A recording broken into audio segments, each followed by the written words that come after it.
All right, and you make a call to Neill Bonnett, and this is what, 1980? Yeah, it'll be early 80s. Yeah, right.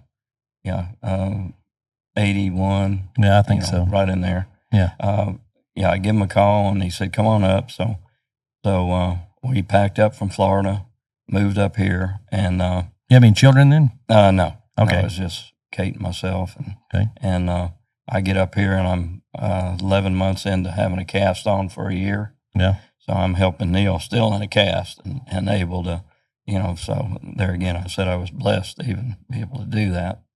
But we get back up here and help Neill with this crazy looking Mustang. Mm-hmm. Up here we weren't into all that shovel nose stuff.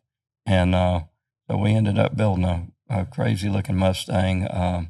Did real well. Yeah. Who else helping you on this car? Who's providing me and Neill.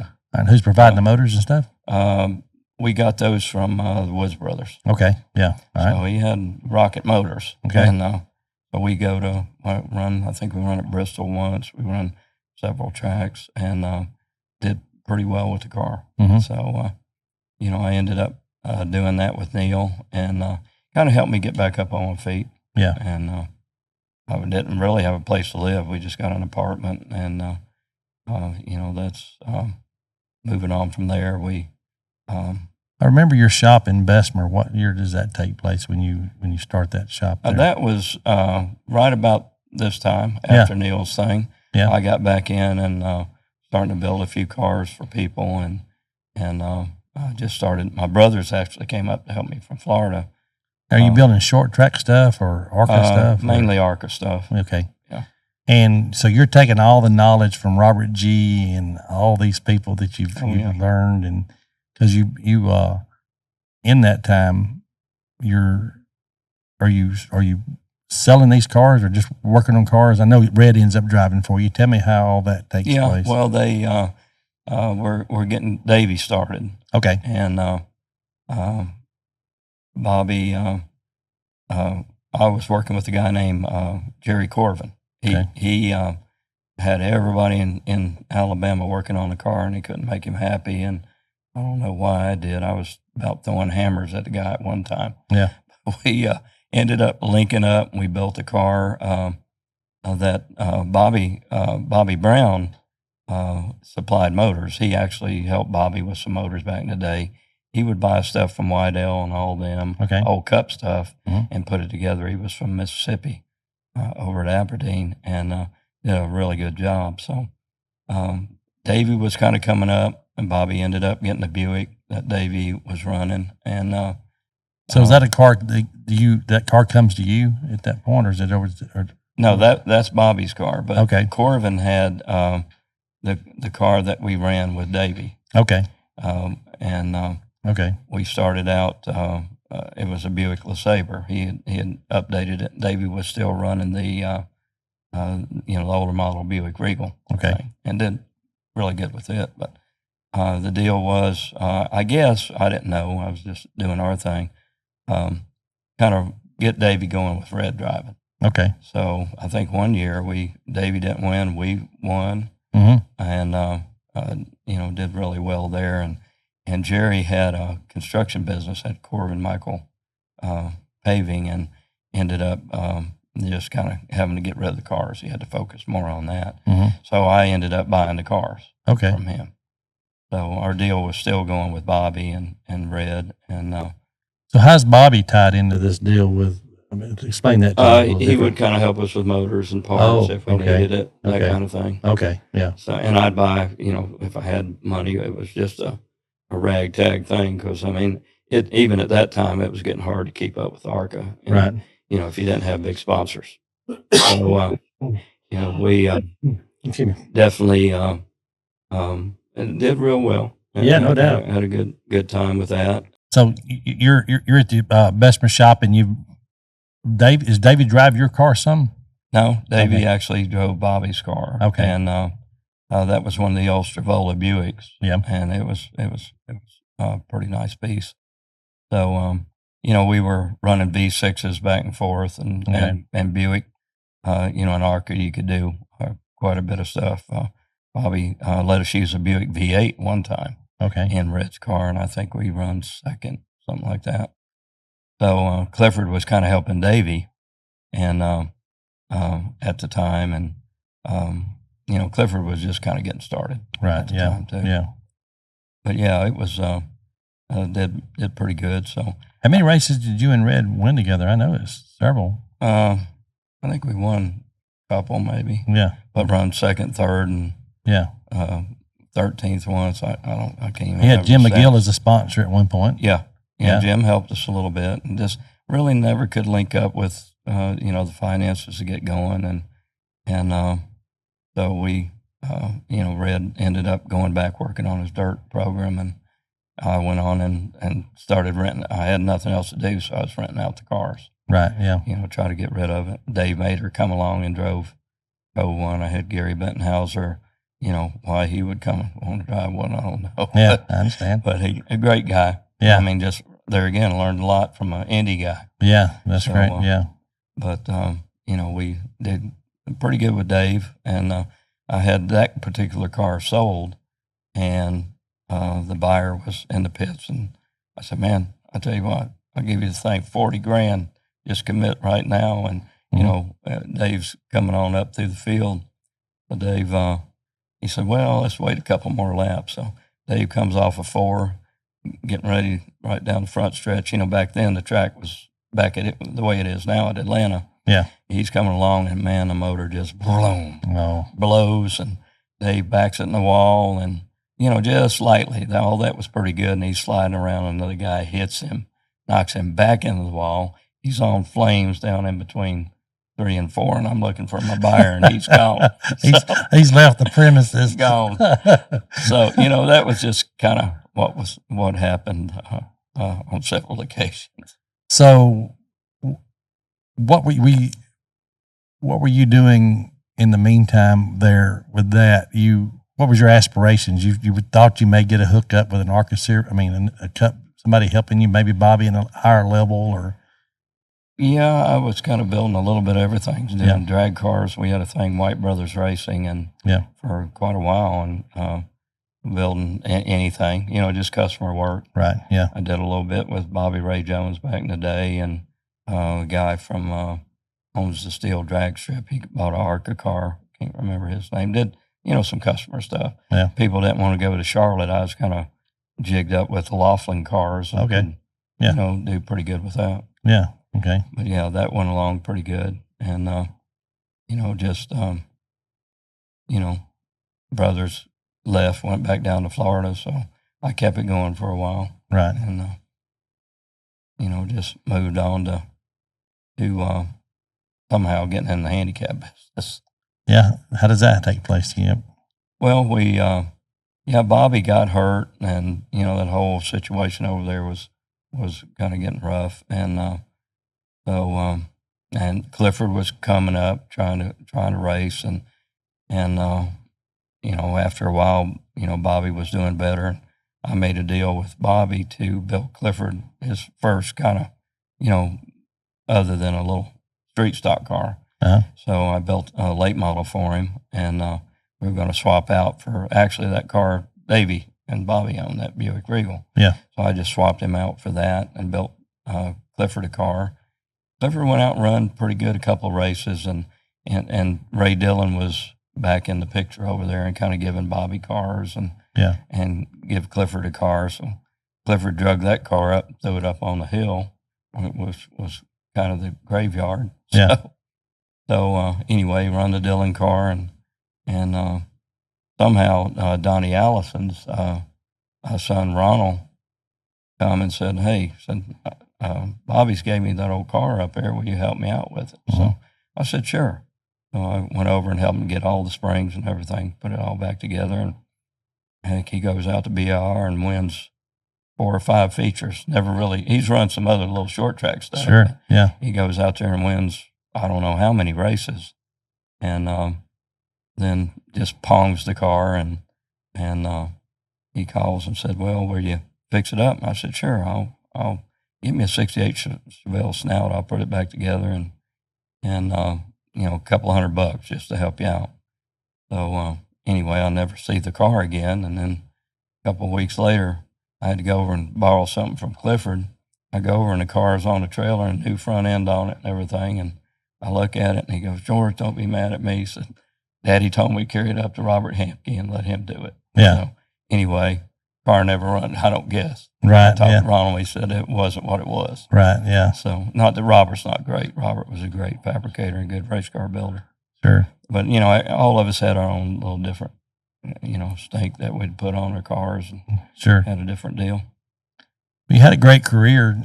Is there anywhere you wish you'd have stayed longer? Oh, I definitely would have, Bobby Allison's thing, I would have stayed there. There's a couple little factors. I didn't really want to take a pay cut. And at that time, I just kind of got, closer to the Lord, and Miller Beer was the sponsor. Right. Yeah. And in a little bit of a way that kind of said, no, it might not be a good place to be around. So, right. Yeah. it was a little bit of both. Yeah. But, I mean, looking back now, maturing a little bit, I mean, you can still walk your walk. That's and work with different kind of things. But yeah, for me, it's hard not to get involved in stuff if you get too close. Right. Yeah. Yeah.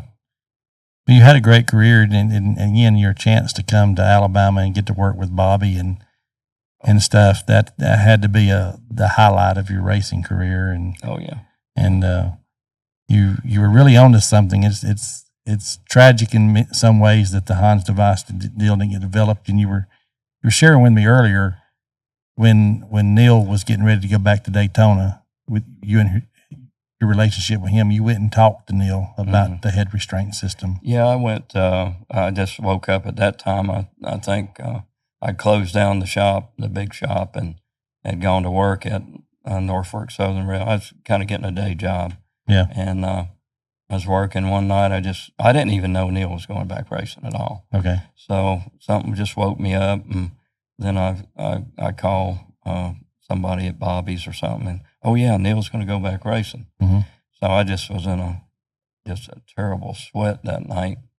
So I got off of work and I called Neill and I said, Neill, can I meet with you? I need to talk to you a few minutes. He said, sure, meet me up at Kristen's. Kristen at that time had a collectible store. Yeah. Down by the old hot dog place. Yeah. And so I went down there with a head restraint and I said, Neill, just something says, let me get you in this thing. Mm-hmm. I'd already had Neill and Bobby in them, and they had kind of liked the idea. But there again, until Dale, God rest his soul, that changed racing. Sure. I mean, that's kind of like the. Well, I think for me, you see all the accidents and stuff, and maybe at the time there was a lot of people getting hurt in the ARCA cars and stuff, mm-hmm. and you credited, or I did in my mind, credited a lot of it to not having enough experience or something like that. And you take somebody like Neill or Dale or somebody like that that's got all this experience, you just don't think.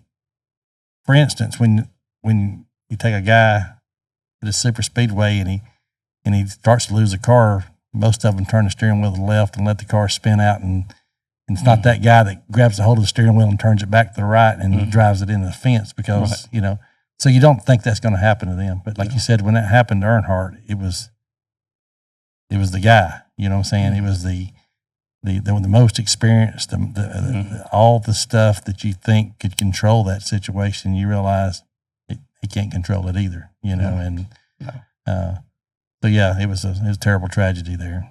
Yeah, a lot of people had the same injuries, and it's just there again, by going through all the NASCAR stuff that I got, letters and everything from them, they had more of a legal issue. Right. Now, when Dale passed away, that changed. Yeah. So they actually started their own R&D place. Right. You could go get a lot of R&D stuff done, but it was very, very expensive going to university. So that really was a turning point in safety. Everybody knew they had a situation, but what was the answer. That's right. So, nobody knew. But being around it, it was good too. I got involved with the test. NASCAR invited 5 of us up there, the Hans guy, me, several more. And I more or less approached it, not so much engineering, but just a practical. You'd say practical engineering standpoint. Sure. Yeah. I mean, I'm just figuring you need to keep the head on the body, and seat belts is really great, but your head and helmet is still going to go. Right. So that's why the seats have developed a lot better, especially for side impacts. Mm-hmm. Like happened to Butch and Right. Butch Lindley. Several drivers have had terrible issues just with side impacts. Right. Irvin, 85G hits sideways. Yeah. I mean, it's tremendous. All this safety stuff is great, but when something's running 200 miles an hour, it's a lot of mass running real fast. It's kind of like the GM guy told you about your heart. You hit that wall that fast with your heart. Yeah. It's just the blood can't move, so Yeah. something's going to give. Yeah. You have a cerebral hemorrhage or Yeah. whatever. Right. But yeah, it's but working with all the guys, it's was good. The seats kind of now, I had a little piece of that. With Davey, I developed what I call the body seat, and unfortunately, I got involved in a case against NASCAR that I didn't want to get involved with. This was after the fact. I got drug into it, and so my getting with NASCAR on any safety stuff was probably not going to happen. Sure. Yeah. So I got with Brian Butler Mhm. and carried up a seat that I designed for Davey. That was actually a body seat, I called it, and it's kind of what the seats are now. Right. Yeah. Our little head flaps were, mine was a little smaller, but I did have them on both sides. And, people don't realize in the belts how much you elongate or Mhm. your body elongates with the, the webbing just stretches. Mhm. And it's good because that slows down the impact. Right. Yeah. I mean, but there again, your brain's running 200 miles an hour. Yeah. And if that stops, all the fluid goes to the front. If considering your head's still on your body, Right. basal head fractures, basically it comes loose at the back. Right. Yeah. And so, I mean, I've learned a lot, Right. and everybody's learned a lot. There's a really good thing I saw the other day that's got the whole story. It was on 30/30 or something, ESPN. What a story. Wow. I haven't It seen shows the whole thing. I didn't realize it, but Yeah. yeah, I mean, no regrets. Maybe we got the ball kind of rolling back then, and Yes, definitely. I think blessed. I think you need to keep that in perspective because I think you Yeah. actually did do Yeah. that, and it didn't know how to handle it or deal with it at that Mhm. point, but it had the thought process was in the air, and well, good.